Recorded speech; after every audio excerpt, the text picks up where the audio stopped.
That's when I started to think about this idea of the sentient startup, AI as your co-founder. A startup that would be obviously created by humans, but enhanced, augmented by a co-intelligence through the machine. The entire debate on human versus machine is extremely, in a way, sterile because it very quickly veers towards the science fiction, the movies, the images we have, and it forgets the point about what can we gain, but what can we gain in the context of having accountability and integrity with it? And I think this is where the debate becomes more complex. So for me, that's the bigger point is this is not about having less people. It's about having people doing better things and using their talent to really scale what they can do in that model of co-intelligence. Welcome to Analyse podcast, the premier podcast dedicated to dissecting the pulse of business, technology, and media globally. Yes, we are post 500 episode and a new rebrand in a new era. I am Bernard Leong, and today we're diving in the future of entrepreneurship in the age of artificial intelligence. With me today is Arnaud Frade, seasoned global executive and author of an upcoming book, The Sentient Startup, where he explores the provocative idea of AI as a true co-founder. Arnaud, welcome to the show. Thank you so much, Bernard. Thanks a lot for the invitation. Really appreciate it. And of course, we know each other through a common friend, but we won't talk about that today. But I want to start off because you have a very, very interesting career background. So I want to ask you, how did your career journey begin and what led you into the world of technology and data intelligence? Sure. Well, I really started it. So my career started in the UK. I spent about 8 years. Originally, I'm from France. I'm from Paris. And I spent 8 years in the UK working initially for a company called Information Resources. And it was really all about helping brand understand incrementality and helping really brand understand how to, better sell and engage with consumers and shoppers. And so the initial part of my career is all about business intelligence, and it's all about markets insights, really. I then had a stint at American Express where I ran global large accounts in France, back for a little while in the motherland. And then I came to Singapore in 2006. So I've been here almost 20 years now. Wow. Always in kind of senior executive roles. Yes. My, I would say, area of expertise is in building or rebuilding professional services firms. So I've worked for WPP, I've worked for Omnicom, I've worked for research companies called Ipsos and Nielsen, and I also was a subject matter expert for Accenture, where I led some very large-scale projects on the future of retail. And most recently, I'm the managing partner of Mesh Advisory, which is a boutique strategy advisory firm. We focus on equipping companies with the skills to confront rapid business transformation. So 2 topics really, scenario-based strategic planning and advanced negotiation skills. Right. So you work across major markets in Asia and even globally in Europe and held senior roles across strategy and marketing. How does that shape your view on, say, innovation or thinking about startup culture? Because I think building a new business across a different geography is also considered an upstart kind of way. Completely. So, I mean, for me, I've always worked at the intersection of technology, business, and culture. And culture from the standpoint of consumer understanding and shopper understanding. And I've worked with clients, from the largest kind of tech companies to the larger consumer tech companies, such as Samsung, for example, where I was the subject matter expert on retail. What I think is the reality on startups, I used to be a mentor for the hub here in Singapore from roughly 2013 to 2017, so about 4 years, mentoring a large number of startups. And I think that intersection of really rapid development, trying to deploy new ambitious solutions, trying to also match, grand missions sometimes, a lot of work on the sustainability side, on circular economies, et cetera. And technology is really where we are today in terms of bringing this together. So before we get into the main subject, which is your new book, I want to ask, from your career journey, what are the lessons you will share if you get to give advice to a younger audience? Yeah, I think that's a great question. I think the first one is really make sure you stick to your values. I think sometimes in corporate roles, you end up in places where really you shouldn't be, with people you shouldn't be with. And I think the first thing is really to be true to yourself and to try as early as you can to get to know yourself, get to know what matters to you, what your values are, and to make sure that you can really live that, as opposed to trying to kind of make too many compromises. That's one thing. I think the second thing is to volunteer. From a very kind of, I would say, young age, as a business person, when I joined my first company, I volunteered to everything. And the value of that is you get to really be in the right room at some stage. And sometimes you're just in the right room, sat on a chair in the corner, right? Yeah. Not expected to say anything. But that alone is an incredible learning experience. So that's the second thing. And I think the third thing is to really understand that intersection of technology and the broader world of business. You can't take a naive view. There are very complex issues on ethics, integrity, privacy. These are real, solid, robust problems, and they are things that we need to understand and tackle. But that's also where the space of innovation, of progress, of agility takes place. And I think that gets you again in the right room with the right kind of people, and also with people that hopefully are smarter than you, and you get to learn from them. And that to me has been, I think, the biggest part of the journey. I love your depiction of be yourself. I think about Joseph Campbell's quote, the privilege of a lifetime is to be yourself. Yeah. And I totally agree on that. So I want to come to really the fun part, which is your upcoming new book, The Sentient Startup and the Age of AI Co-Founders. I think let's start with the inspiration story. So what inspired you to write The Sentient Startup, and was there a particular moment or insight that catalyzed the idea? Yeah, absolutely. So for me, it's my first book. So it's a really, it's a big milestone.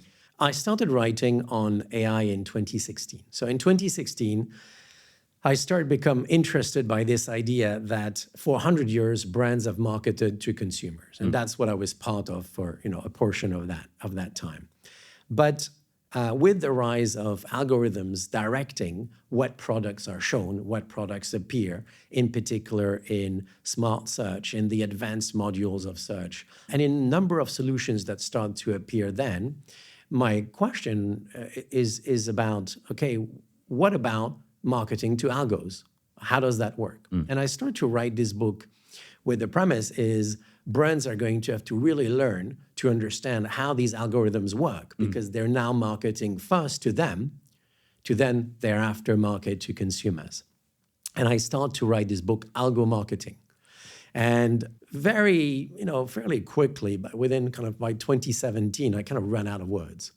I get stuck at about 27,000 words. Business book is maybe 50, 55,000. I get stuck at 27,000 or thereabouts. More and more books on marketing and algo are coming out, and I feel I've kind of missed the boat. And so I decided not to really press with the book itself, but I continue learning. And I really get down the rabbit hole of machine learning, artificial intelligence. Obviously, this has been going on for more than 40 years before that time, right? This is something that has seen gradients of evolution. But it becomes very clear by kind of early 2020 that there's a bit of a shift from the labs, the research papers, some of which, frankly, are way above my head, into more of the consumer conversation. And you can start to sense that some of these applications are now being built not just for the scientific community, not just for the large corporates, but also for some sort of consumer use. And in 2023, I hear this conference, there is a Revolut JP Morgan conference. Sam Altman is on stage. He's interviewed by Alexei Ohanian. And he has this throwaway comment. He says, my buddy and I in Silicon Valley were betting on who's going to be the first solopreneur to build a unicorn thanks to ChatGPT.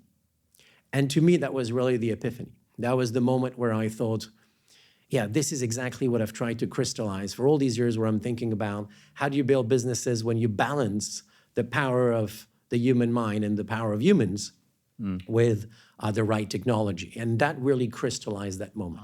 And that's when I started to think about this idea of the sentient startup, AI as your co-founder, of a startup that would be obviously created by humans, but enhanced, augmented by a co-intelligence through the machine.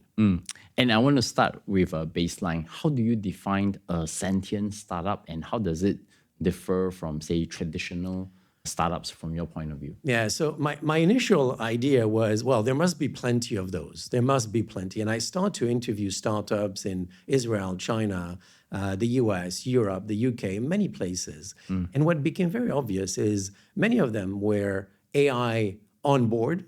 They were not sentient startups, meaning the AI was not really part of that entity of co-founding the business. And I think to me, the distinction is, where is the model? Where are the models operating? Are they operating as an addition, as a product, as a solution, as a feature, as a benefit? Or are they part of how the business is ran? And that's really the big difference. And today, we're starting to see examples of that. I'm talking to a startup in the UK called Honu, my founder, Imad Rashi, who's a veteran of AI. And he's building a model to create autonomous startups, so entirely integrated within different layers of models. I was talking to a digital gallery owner here who is bringing an AI on his board to help as a scout, to help identify other AI-driven digital artists. And so I think, to me, that's kind of the premise of what the sentient startup is going to, in my opinion, become. It's interesting because there was a book called The Invisible Billionaire. Was about this New York billionaire who was so reclusive, but he was actually one person and worked with various partners, but was in the ship making business. And he was able to reach the point. He started from building ships, managing ships, and essentially he get the contracts for the fulfillment, but he passed to the ship builders that he know and the ship transportation, and basically he's quite invisible and he became a billionaire. He's kind of like my version of a pre-internet world solo billionaire. So in the book, you reference Sam Altman's prediction of one-person billion-dollar companies, which I think for that person is considered rare, like 1 in a million. Now it probably is going to be even more common. How close do you think we are to that reality? So for me, I'm less focused on whether it's one person or several. I don't think it really matters. But I think we're at most 2 to 3 years away from it, really, at most. There already very, very tangible examples that it's now possible to scale companies with a really better mix of better qualified people. And I think that also opens the way for bringing in more senior people that really understand, that have the experience to build on what needs to be done to grow and to grow fast. And at the same time, systems and technology that are going to facilitate that agility, facilitate that process. So are we very far? I really don't think so. Is it going to be just the one person? Maybe, maybe not. Does it really matter? I don't know. For me, what really matters is, I think it opens up a huge opportunity to all of the generations, which is, I can now set up a business in a way where my ambition doesn't have to be to hire 100 people with my first fund that I raise. It could be that my ambition is to find some really super skilled people and to combine them with some very, very effective agentic models, and to try to combine that into something that delivers what I want to execute. And that really is exciting, because it means that the barriers of entry are going to reduce even further. And I think for large companies, multinationals, they should really start thinking, okay, what's our version of becoming a sentient startup? We had this conversation before where I think that there's still a transition period. But of course, we differ when the timeline is, but I think it will gradually go towards what you think the world is going to look like. So that's one thing I agree with you.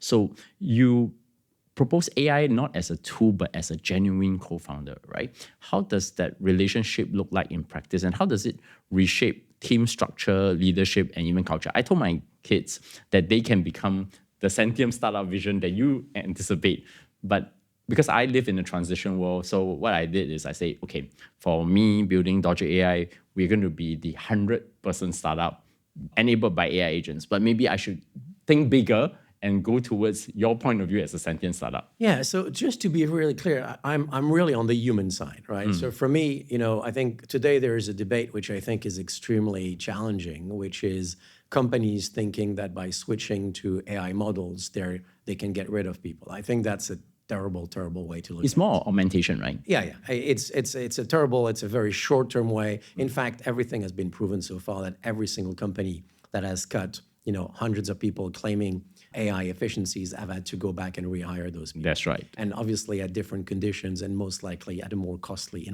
way. So I think for me, I'm definitely on the side of the human mind and the human creativity and the human passion more than on the machine side. Where I think the Sentient Startup operates is it can do many things. I build a series of agents, maybe in a form of kind of a connected way, and those are going to help me scout new business opportunities. They're going to help me convert faster the funnel, right? So instead of having a lot of people having to touch all of these early stage leads before I convert them to active prospects, before they start to become warmed up potential customers, I have a system in place where I can really funnel this much more effectively. I think, there's a lot of talk about the role of human resources. I think we're going to enter an era where machine resources is also a function. And I think the HR function combines with the MR function. The HR function, of course, because it becomes much more of a strategic advisor. It becomes much more of a very senior way to identify rare talent, interesting talent, emerging talent, diverse talent, all of these things that make the richness of a company. And MR, because you're going to need someone that can not just manage different models, but also adapt the platform so that you take advantage of all the new models coming out. And I think that's the really big challenge today, is the pace of progress in AI models is such that, one day you've got Sora, the next day you've got Nano Banana, and one is like so much better than the other. Yeah. And so that complexity is going to require MR, right? Is going to require a function of machine resources where engineers and AI experts are really able to kind of build a system where models can be switched in because you've got RAGs managing your knowledge base, because you've got other tools that can enable to kind of keep the integrity of your model, keep the learning and the knowledge files, but switch off the models according to the function and the task you need to achieve. Allow me to dive deeper into this because one thing because I do a lot of corporate advisory for major business enterprises on enterprise AI. One specific thing that I've seen also, you probably hear of that recent MIT report about the 95% of co-pilots are 90% failure, but actually the real gains is in back office. I have to make sure that I reiterate it correctly. And one question that I kind of, from my perspective, is that a lot of the current generative AI solutions, as you rightfully pointed out, are point solutions. Like, for example, you build your presentation through using ChatGPT and get it into, let's say, a certain version. You still need to do a cut and paste into Gamma and get Gamma to generate the presentation, which in the ideal world would have been you finish the presentation and your chatbot should be telling you, do you want to generate this on Gamma? And you press a button and it pushes into the other part of it.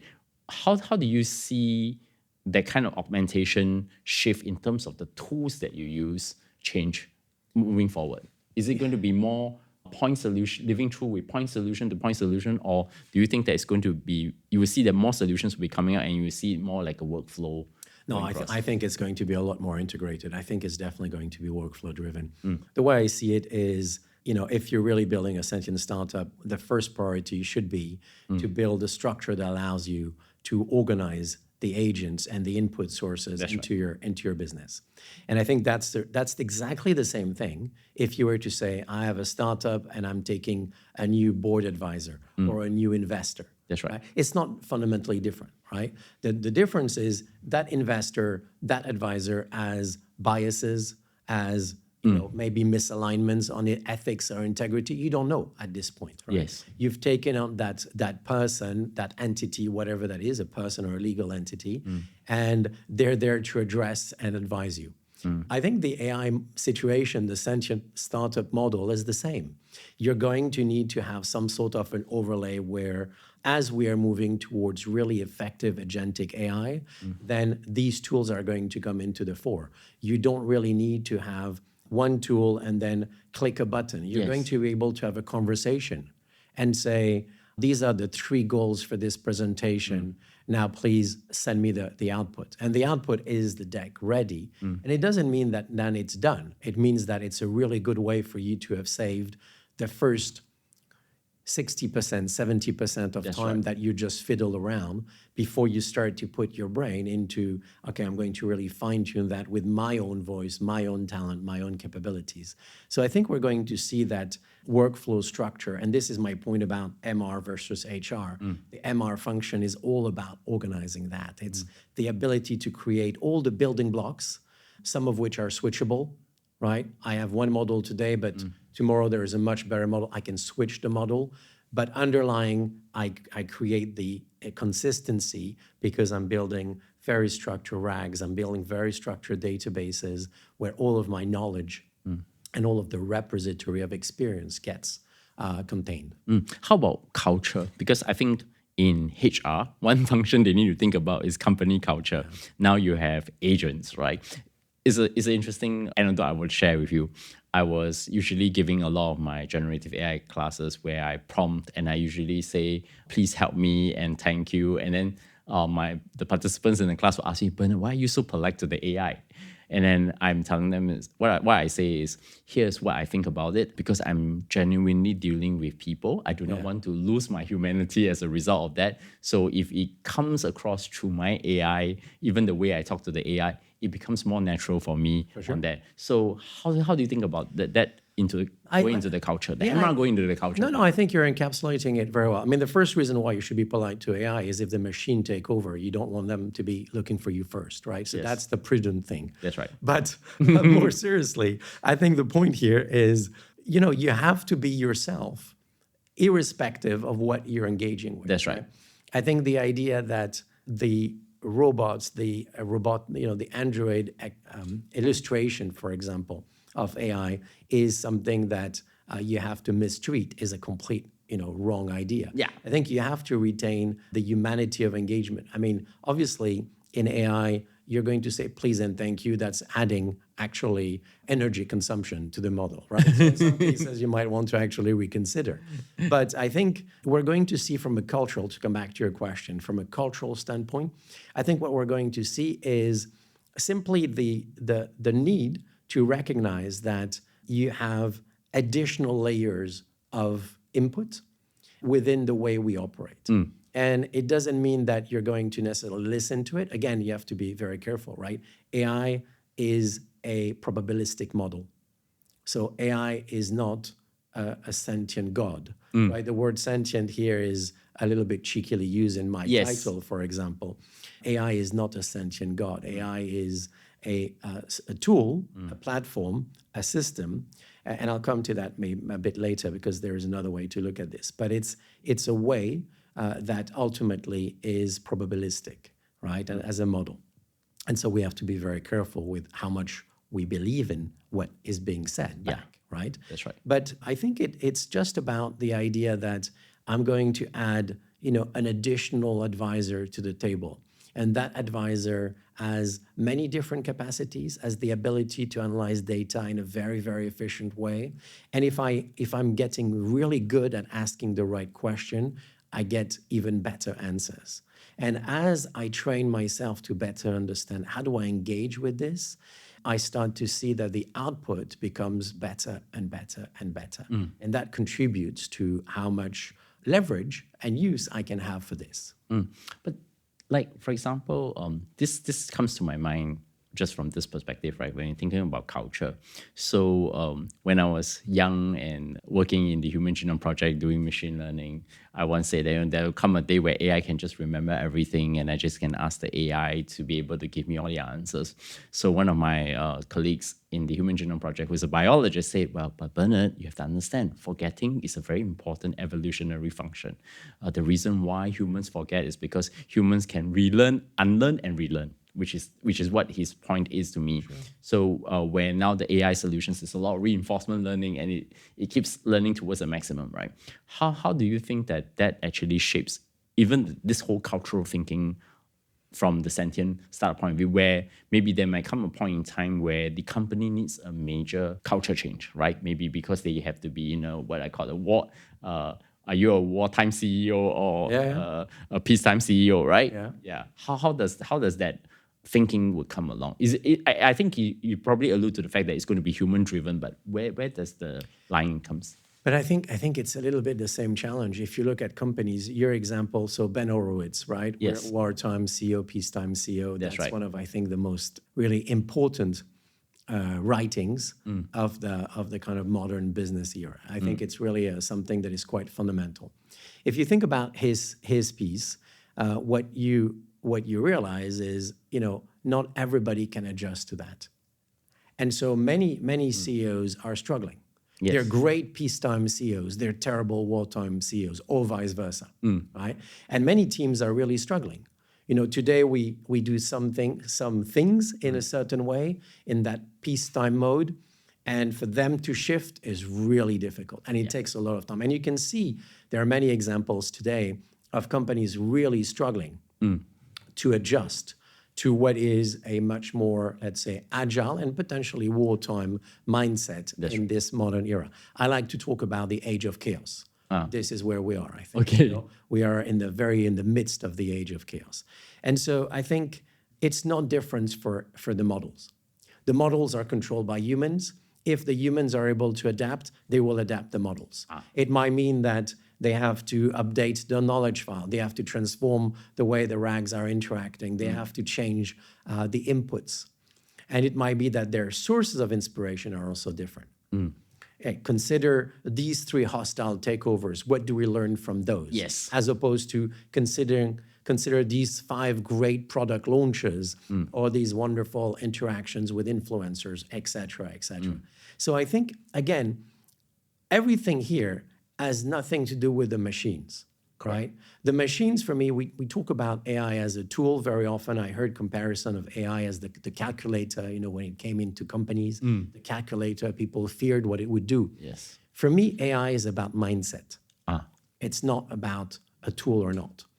The mindset for AI is I leverage this technology because it enables me to build access to information and to inquire out information in a much more effective way, in a faster way, in a more agile way. And my mindset, therefore, is, and the sentient mindset, therefore, is I'm going to build the tools, but at the end of the day, I'm still accountable. And I think where AI will fail is where the humans that control it will fail. There is no pushing the accountability to the machine. It doesn't work like that. I think what we're going to have to accept is whatever the AI is doing, it was done or not done properly by humans, and therefore the accountability stops there. I see. And so this is where it's really going to be extremely important to make sure that we have the right regulatory framework, we have the right oversight on integrity and ethics, because these are decisions made by humans. They're not decisions made by a machine by itself, right? And I think before we get to AGI, before we get to so-called general intelligence, is a long way. And before we can allow it is also a long way, because we need to make sure that these issues of accountabilities are not forgotten. So can you give, say, a practical example of other startup functions, maybe think about product development, go-to-market, or where the AI could actually act autonomously today? I see some glimpses of that. Oh, I think there are many. There are many. I was talking with a CEO, for example, of a company here, and talking about the book, and his reaction was, I really need to get my CFO to kind of get involved here, because that would be a fantastic complement to helping her get much more efficient at collating everything, at processing it, and really it becomes a complement to her capabilities. There's a lot of opportunities around product scout. There's a lot of opportunities around innovation. Yeah. But again, you have to be careful. Innovation in a probabilistic way means repeating a little bit what has been done before. So how do you make sure that you're not excluding the human creativity, the human ingenuity out of the mix? So again, for me, it's really about how these models are leveraged. But I see applications across marketing. There's obviously already AI very, very actively done when you look at programmatic, for example, advertising, right? That's at the heart of it is machine learning and algorithms, right? So these things are already very much in place in some areas for sure. So what's the one thing you know about AI now from writing the book Sentient Startup that very few do? So I don't see myself as an expert at all. I think I'm a curious inquirer, right? So I would be hesitant to kind of reveal a big secret. I don't think there is one. What I would say is something I mentioned earlier is I think a lot of people talk about this as a tool. It is. I don't disagree. But for me, it's about a mindset. And I think that's really the main outcome of this is if you start to kind of think about what you really want to do here, what you can do, the possibilities, it completely shifts your mindset. I have this resource I can use to further dig down on a topic. I have this resource I can use as a research assistant. The moment you start thinking about, I have this additional help, it changes your interaction with the complexities you're facing, with the business challenges you're facing. And I think that to me is the biggest, finding, if you want, is that mindset shift is incredibly freeing because you now have, even if you don't have all of the knowledge, you now have an additional resource to help you categorize information, to help you structure it, and sometimes to find new things.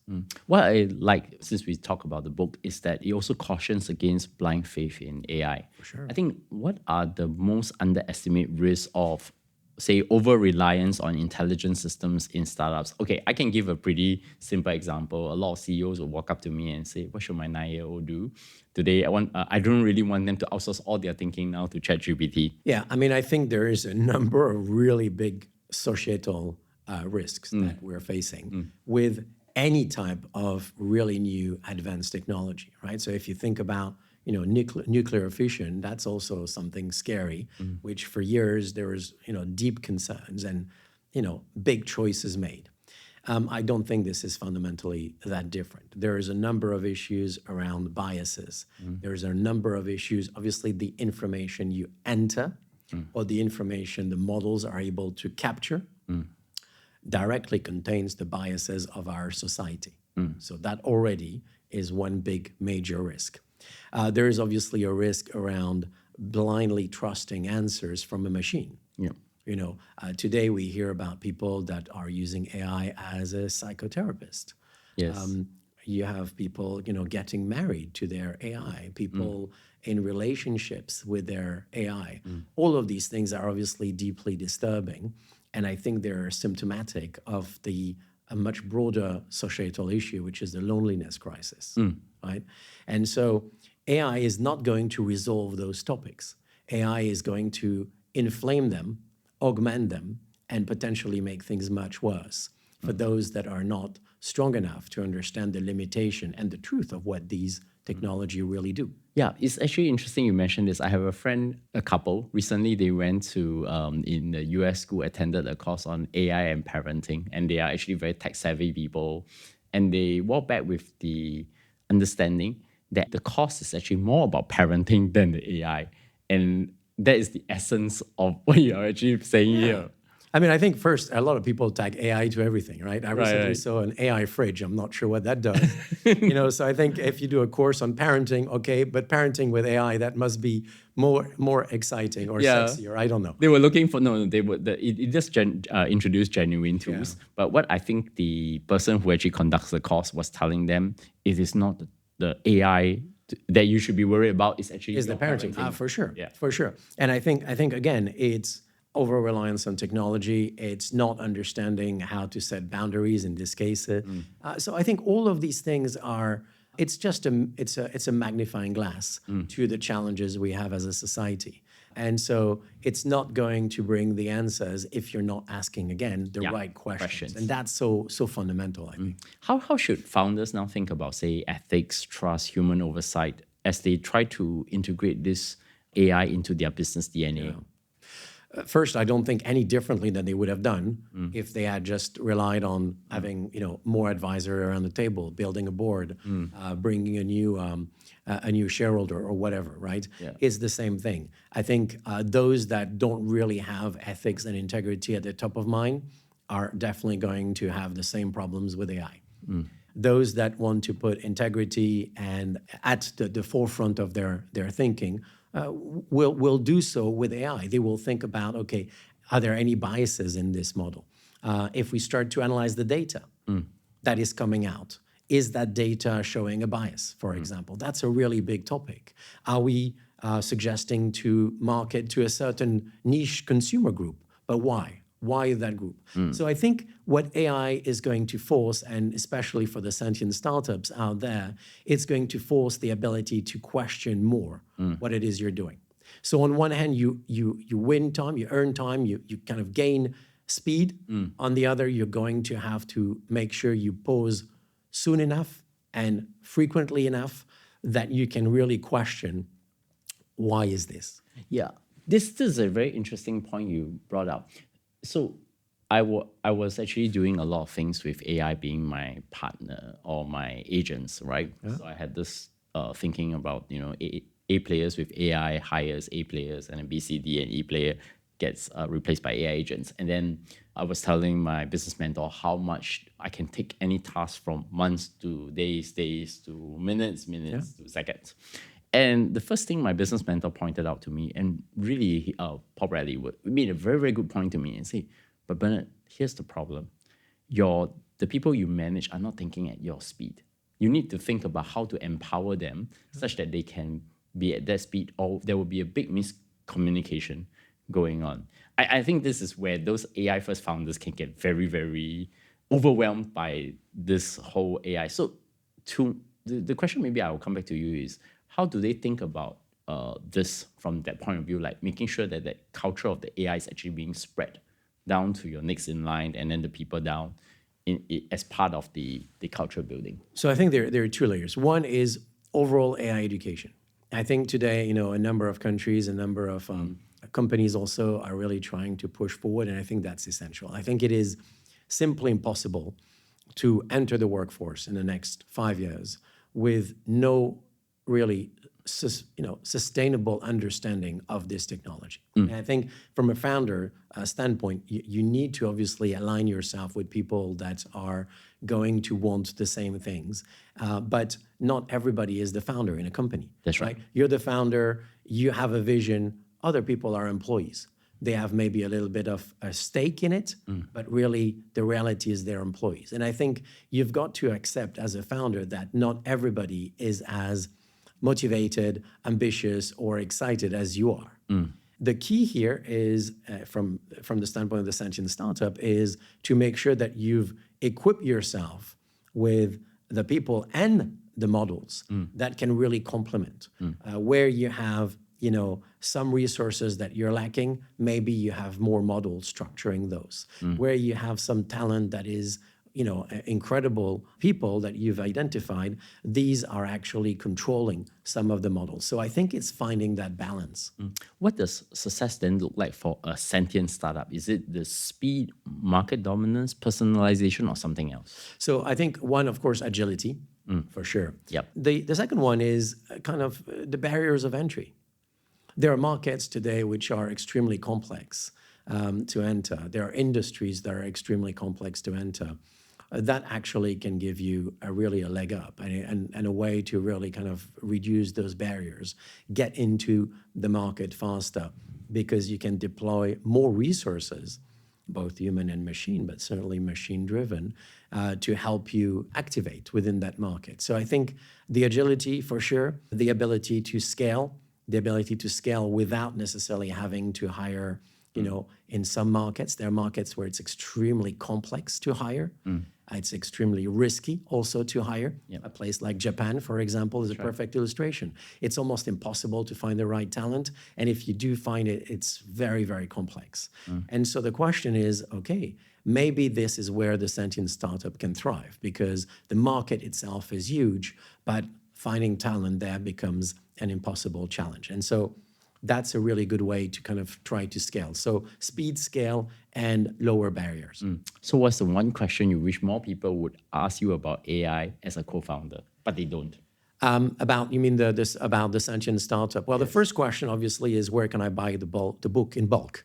Obviously, that would be the first question. I'm going to ask you that. I'm joking. No, that's not my concern. No, I think the main question is where I stand on that human versus AI debate. Because where do you stand on that? Well, for me, I've said it already very clearly on the human side. I think the machine is an incredible co-intelligence, right? I think, and this was coined by Ethan Mollick. This is one of the book I recommend to every single person that asks me about AI. Co-intelligence by Ethan Mollick. I think it is the best description of what this technology is about. And so to me, I think the entire debate on human versus machine is extremely, in a way, sterile, because it very quickly veers towards the science fiction, the movies, the images we have, and it forgets the point about what can we gain, but what can we gain in the context of having accountability and integrity with it? And I think this is where the debate becomes more complex. So for me, that's the bigger point is this is not about having less people. It's about having people doing better things and using their talent to really scale what they can do in that model of co-intelligence. So my traditional closing question, what does great look like for you personally with the book? When it's launched, the Sentient Startup, how would you define impact or success for the book and the idea behind it? So the book is launching on the 19th of May, 2026. Yeah, I bet I would get a copy with your signature You're in it. getting a copy for sure. And it's being published by Penguin Random House, so in a few months. For me, the main topic is to be part of the conversation. So my motivation is not really to be the next, Pulitzer winner for sure, or New York bestseller list. None of these things. My ambition, my motivation is to be part of the conversation. I think we need more debate. We need more people to join with their unique takes, their unique perspective. We don't have to agree. We don't have all to be the same. And I think there's got to be more debate, more dialogue, more panels, more conversations, more podcasts just like yours, which is phenomenal. We need more of those conversations where there is a debate, there are opinions, there is a focus on how can we build better regulations. There is a focus on how can we make sure that people in lower income countries can really also access and benefit from this technology.